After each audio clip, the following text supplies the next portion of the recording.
నమస్తే, నా పేరు తేజస్విని. బీసీఎన్ న్యూస్ కి స్వాగతం. ముందుగా ముఖ్యాంశాలు.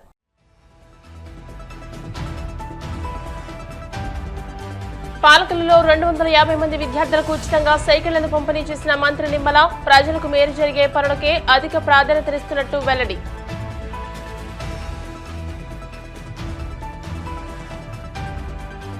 నెల్లూరు జైలు నుంచి బెయిల్పై విడుదలైన వైసీపీ మాజీ ఎమ్మెల్యే పిన్నెల్లి రామకృష్ణారెడ్డి జంట హత్యల కేసులో అన్యాయంగా జైలుకు పంపారని ఆరోపణ.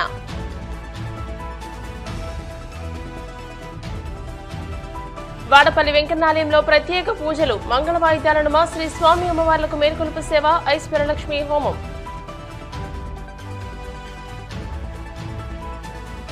హైదరాబాద్ లో వైభవంగా తెలంగాణ గద్దర్ ఫిల్మ్ అవార్డ్స్ 2025 కార్యక్రమం. సీఎం రేవంత్ రెడ్డి సమక్షంలో జరిగిన వేడుకకు హాజరైన సినీ రాజకీయ రంగాలకు చెందిన ప్రముఖులు. ప్రజలకు మేలు జరిగే పనులకే అధిక ప్రాధాన్యతనిస్తూ పనిచేస్తున్నానని, తన వ్యక్తిగత లబ్ధి కోసం ఏనాడు పనిచేయలేదని మంత్రి నిమ్మల రామానాయుడు పేర్కొన్నారు. పశ్చిమ గోదావరి జిల్లా పాలకొల్లు ఎంఎంకేఎన్ మున్సిపల్ ఉన్నత పాఠశాల, బీవీఆర్ఎం బాలికల ఉన్నత పాఠశాలకు చెందిన 250 మంది విద్యార్థులకు ఉచితంగా సైకిళ్లను అందజేశారు. ఈ సందర్భంగా రామానాయుడు మాట్లాడుతూ, నియోజకవర్గ ప్రజల రుణం తీర్చుకునేలా రోజుకు 18 గంటల పాటు శ్రమిస్తున్నారని, అందులో భాగంగానే నియోజకవర్గ అభివృద్ధి పనులకు కోట్లాది రూపాయల నిధులు తీసుకువస్తున్నారని చెప్పారు. నియోజకవర్గంలో 9వ తరగతి చదివే విద్యార్థులకు దసరా వారీగా సైకిల్ అందజేయడం జరుగుతుందని, భవిష్యత్తులోనూ 6వ తరగతి నుండి ఇంటర్ వరకు సైకిల్ ఇవ్వాలని ఆలోచన ఉందని మంత్రి చెప్పుకొచ్చారు. ప్రభుత్వం అందించేటువంటి అభివృద్ధి సంక్షేమ కార్యక్రమాల కంటే కూడా ఆ కుటుంబంలో మార్పు తీసుకొచ్చేది ఏదైనా ఉంది ప్రపంచంలో అంటే అది ఒక్క చదువు మాత్రమే. ఎందుకంటే ఒక గుమస్తా కొడుకు కలెక్టర్ కావాలన్నా, ఒక 4 ఏళ్లలో పని చేసుకునే ఆమె కూతురు ఒక సాఫ్ట్వేర్ కంపెనీ మరి అందులో ఉద్యోగం రావాలన్నా అది కేవలం విద్య వల్ల మాత్రమే, చదువు వల్ల మాత్రమే సాధ్యమవుతుంది. మంచిది అనే ఉద్దేశంతో ఈరోజు నేను కూడా ఒక ఎమ్మెల్యేగా 3rd టైం పనిచేస్తూ ఉన్నాం, ఒక ఇరిగేషన్ మినిస్టర్గా పనిచేస్తూ ఉన్నాం. అదేవిధంగా అటు చంద్రబాబు నాయుడు గారు కానీ, ఇటు లోకేష్ గారు కానీ, అటు పవన్ కళ్యాణ్ గారు కానీ, ఇట్లా అందరితోటి కూడా మరి ఒక గుడ్ రిలేషన్ తోటి వాళ్ళందరూ కూడా ఎంతో సపోర్ట్ చేస్తూ, నాకు కూడా ఎంకరేజ్ చేస్తూ ఉన్నటువంటి పరిస్థితుల్లో నాకున్నటువంటి పరిచయాలు ఏవైతే ఉన్నాయో ఆ పరిచయాల్ని నా స్వార్థం కోసం, ఆ పరిచయాల్ని నేను ఎదగడం కోసం ఉపయోగించుకోకుండా నా నియోజకవర్గంలో నుండి ప్రజలకు ఉపయోగపడాలనేటువంటి ఆలోచనతో సిఎస్ఆర్ ఫండ్స్, అందులో ముఖ్యంగా నా కాన్సెప్ట్ ఇప్పుడు ఏదైతే మన పాలకొల్లు నియోజకవర్గంలో బరెల్ గ్రౌండ్స్ను కూడా బాగా డెవలప్ చేయాలని. ఎందుకంటే ప్రతి ఆ వ్యక్తి కూడా ఆఖరి మజిలీ అనేది శ్మశాన వాటికతోటి ముగుస్తుంది. అటువంటి శ్మశాన వాటికి వెళ్తే ఇప్పుడు మనం అయితే ఎంత శుచిగా, శుభ్రంగా, ఆనందంగా, హాయిగా మనందరం కూడా తలదూకుని బొట్టు ఇటన్నీ పెట్టుకుని మనందరం కూడా మంచి షర్ట్లు వేసుకుని కూర్చున్నాం. కానీ మనం చనిపోయిన తర్వాత అక్కడ శ్మశాన వాటికి వెళ్తే అక్కడ ముక్కు మూసుకుంటే ఊపిరి అందక చనిపోతాం, ముక్కు తెరిస్తే దుర్గంధం భరించలేని పరిస్థితి. అంటే పాడి మీద చనిపోయిన వ్యక్తి బాగానే ఉన్నాడు, కానీ అతను మోసుకొచ్చిన వాళ్ళు, అతను కూడా వెళ్ళిన వాళ్ళకి నరకం కింద ఉన్నటువంటి పరిస్థితులు ఈరోజు శ్మశాన వాటికలు అంటే. అటువంటి పరిస్థితి నుంచి మన పాలకొల్లు శ్మశాన వాటిక బరెల్ గ్రౌండ్ని అత్యంత సుందరంగా ఒక పార్కు మాదిరిగా మనం తీర్చిదిద్దాం పాలకొల్లులో. అందుకే నేను కూడా ఒక కాన్సెప్ట్ తీసుకున్నా, పాలకొల్లు టౌన్లో ఏ రకంగా అయితే మనం డెవలప్ చేశామో అదేవిధంగా 67 గ్రామాలలోనూ ఉన్నటువంటి శ్మశాన వాటికలన్నీ కూడా ఆ మాదిరిగానే ఒక పార్కుల మాదిరిగా ఒక అందమైన, సుందరమైన కైలాస వనాలుగా తీర్చిదిద్దాలని ఒక కాన్సెప్ట్ పెట్టుకున్నాం.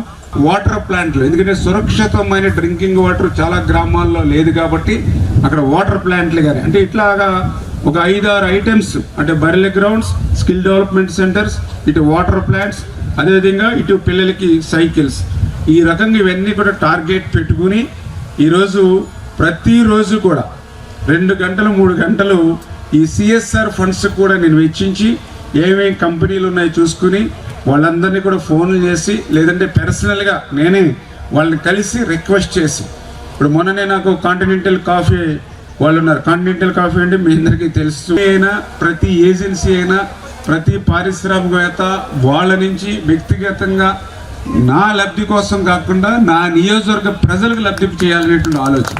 మొన్న కూడా మీరు చూసారు ఫార్మా కంపెనీ, ఎందుకంటే మాకు కూడా వాళ్ళకి మంచి పరిచయాలు ఉన్నాయి. ఆ ఫార్మా కంపెనీ వాళ్ళు కూడా రిక్వెస్ట్ చేస్తే 50 లక్షల రూపాయలు ఇస్తే ఆగర్తపాలెంకి ఒక 20 లక్షల రూపాయలు, దొడ్డుపట్ల బరేల గ్రౌండ్కి 30 లక్షల రూపాయలు పెట్టాం. ఫార్మా కంపెనీ అంటే మెడిసిన్స్ తయారు చేసే కంపెనీ హైదరాబాద్, వాళ్ళకి 50 లక్షలు. అంటే ఇట్లాగా ప్రభుత్వం నుంచి నిధులు తెస్తూ ఉన్నాం, ఏమీ లోటేమీ లేదు. మన నియోజకవర్గం వరకు కష్టపడి ఇటు ఇరిగేషన్ కానీ, ఆర్ఎన్బి కానీ, పిఆర్ కానీ రోజు శంకుస్థాపనలు ప్రారంభోత్సవాలు చేసుకుంటూ ప్రభుత్వ పరంగా ఒక పక్కన నిధులు తీసుకుని వస్తూ, రెండవ పక్కన మళ్ళీ సిఎస్ఆర్ నుంచి కూడా రిక్వెస్ట్ చేసుకుని పర్సనల్గా 4 సార్లు కన్వీనియన్స్ చేసుకుని, ఇప్పుడు వీళ్ళు యూనియన్ బ్యాంక్ ఉందంటే దగ్గర దగ్గర 70-80 సార్లు మాట్లాడుంటాను వీళ్ళతోటి. ఇప్పటికి ఒక మనకి ఇక 25 లక్షల రూపాయలు ఈరోజు మనము ఒక 500 సైకిల్కి ఇవ్వడం జరిగింది. దానిలో భాగంగానే ఈరోజు మనం 240-241 సైకిల్కి ఈరోజు మనం ఈ 2 స్కూల్స్కి సంబంధిస్తూ ఉన్నాం.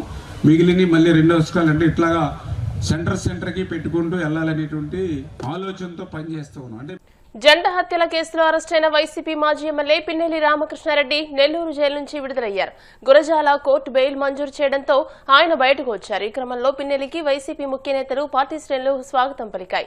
జైలు నుంచి బయటకు వచ్చిన అనంతరం పిన్నెల్లి మాట్లాడుతూ పెందుర్తి మండలంలో టీడీపీ వర్గాల గొడవలో తనపై అక్రమ కేసు బనాయించారని, ఆధిపత్య పోరులో జరిగిన హత్యల ఘటనకు సంబంధించి ఉద్దేశపూర్వకంగా తమని ఇరికించారని అన్నారు. ఆనాటి ఎస్పీ సైతం ఈ హత్యలు ఇరు వర్గాల పోరుగా తేల్చారని, అయినప్పటికీ తమని అన్యాయంగా జైలుకు పంపించారని ఆరోపించారు. జరిగిన గొడవలో అక్రమంగా, అన్యాయంగా మా మీద కేసు బరాయించి ఈ రోజుకి 99 రోజులు అక్రమంగా కూడా నిర్బంధించడం జరిగింది. ఆ గ్రామంలో ఈ సంఘటన జరగడానికి ఒక నెల ముందు కూడా ఆధిపత్య పోరులో 2 వర్గాలకు సంబంధించి ఇక్కడ గొడవలు జరిగినాయి. కన్సల్ట్ ఎస్పీ గారు కూడా ఆ గ్రామాన్ని సందర్శించడం జరిగింది. టోటల్ గా కూడా ఆ గ్రామానికి సంబంధించి ఏం జరుగుతున్నది కూడా తెలుసు. స్పాట్ జరిగిన తర్వాత కూడా ఎస్పీ గారు కూడా మీడియా ముందుకు వచ్చేసి వాళ్ళ 2 ఆధిపత్య పోరు 2 వర్గాలకు సంబంధించి వాళ్ళు ఇద్దరు తెలుగుదేశం వాళ్ళు చంపుకున్నారని చెప్పడం కూడా జరిగింది. కానీ ఉద్దేశపూర్వకంగా మమ్మల్ని టార్గెట్ చేసి అన్యాయంగా ఈ కేసులో మమ్మల్ని ఇరికించడం జరిగింది. నేను చెప్తా ఉన్నాను, ఖచ్చితంగా మాకంటూ ఒక రోజు వస్తుంది. వచ్చిన రోజు దీని వెనకాల ఎవరున్నారో ఎవరిని కూడా వదిలిపెట్టే ప్రశ్న లేదు. రాజకీయ నాయకులు కాదు, అధికారులు కాదు, ఎవరున్నా కూడా ఖచ్చితంగా వాళ్ళందరినీ కూడా చట్టం ముందు నిలబెడతాం. ఎవరైతే మమ్మల్ని మానసిక క్షోభ గురి చేసి ఈ రకంగా అన్యాయంగా కూడా మా పార్టీ పెట్టిన 15 సంవత్సరాల నుంచి కనీసం వాళ్ళ మొహాలు కూడా తెలియదు. మా ఆఫీసుకు కానీ మా దగ్గరకు కానీ వాళ్ళు వచ్చిన పరిస్థితి లేదు. కానీ వీళ్ళందరూ గూడు పుటానా చేసి ఏదైతే మమ్మల్ని అక్రమంగా కేసు పెట్టి ఈరోజు 99 రోజులు ఈరోజు మమ్మల్ని పెట్టారు. అంతకంతకు అనుభవిస్తారు. మా టైం కూడా వస్తుంది. మా టైం అయినప్పుడు మేమేదో చూయిస్తాం. ఖచ్చితంగా తప్పు చేసి కోనసీమ తిరుమలగా వర్ధిల్లుతున్న వాడపల్లి శ్రీ వెంకటేశ్వర స్వామి ఆలయంలో శుక్రవారం ప్రత్యేక పూజలు వైభవంగా నిర్వహించారు. మంగళ వాయిద్యాల నడుమ శ్రీ స్వామి అమ్మవార్లకు మేల్కొలుపు సేవను నిర్వహించిన అనంతరం ఐశ్వర్యలక్ష్మి హోమాన్ని జరిపించారు. అర్చకులు శ్రీ స్వామి అమ్మవార్ల వసంత మండపంలో అష్టోత్తర పూజలు నిర్వహించగా ప్రత్యేక లంకనలో ఉన్న స్వామిని దర్శించుకుని భక్తులు తరించిపోయారు.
ఏలూరు జిల్లాలోని ప్రముఖ పుణ్యక్షేత్రం ద్వారకా తిరుమల ఆలయంలో గురువారం ఉగాది వేడుకలు ఘనంగా జరిగాయి. ఆలయాన్ని పుష్పాలతో సుందరంగా అలంకరించారు.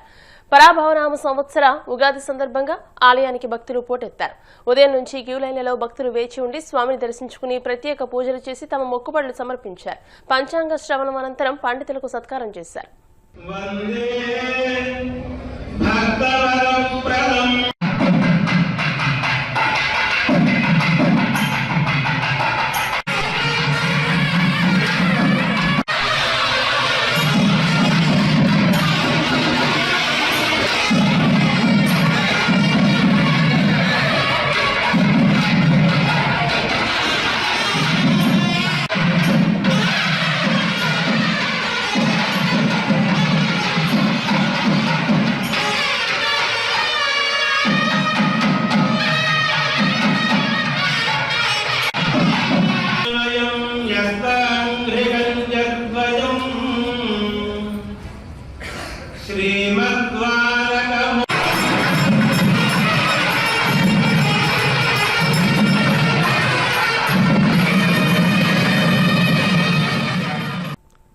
కాసేపు ప్రకటనలు.